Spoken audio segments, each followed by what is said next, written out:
আমার আব্বার ঘরে আমার বিমানের টিকিট করার টাকাটা হয় নাই বিদায় আমার আব্বা দান কোরবানি দিবার লাগে একটা গরু রাখছে, জীবনে প্রথম কোরবানি দিব, এটা বিক্রি করে দিছে।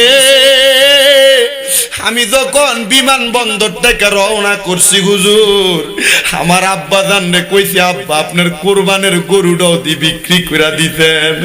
আমার বাপে কইছে পুত্রে তুই যদি বিদেশ যাস তোর ইনকামের প্রথম টাকাটা দিয়ে আমি আমার কোরবানির গরুটা কিনা কোরবানি দেবো।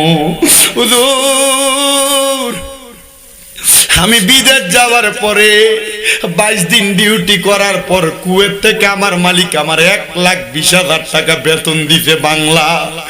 আমি টাকাটা আমার আব্বার ব্যাংক অ্যাকাউন্টে ছাইরা দিয়া বাড়িতে শুধু আমি আমার ছোট বোনের কাছে ফোন দিয়া বলছি টাকাটা আমার আব্বারে কইও তুলতে। আমার বোন ফোন দিয়া কোনো কথা কইছে না, আমার বোন সিকুর দিয়া শুধু আমার ডাক দিয়া কয় ভাই কোন বাপে ব্যাংকে দেয়া টাকা তুলব, আব্বা দো দুনিয়াতে না। হে আশরাফ বাবাদের পোলাপান বিদেশ আব্বাই আমনে পাঠাইছে না রে, গায়ে শক্তি হওয়ার পর বাপের জোর দিয়া কো আপনি আমার লাগা কিতা করছেন।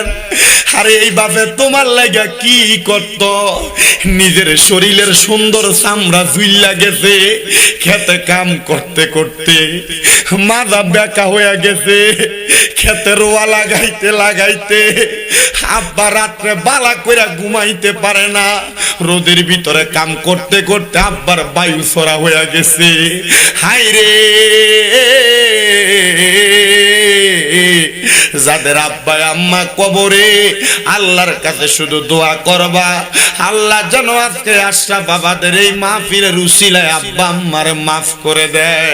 আর জমিনে যখন ওই বান্দা মারা যাইবো, মারা যাওয়ার সময় আমার আল্লাহ তারে ঈমান নসিব করে, কালেমা নসিব করে, আর রূহ কবজ করাইবো।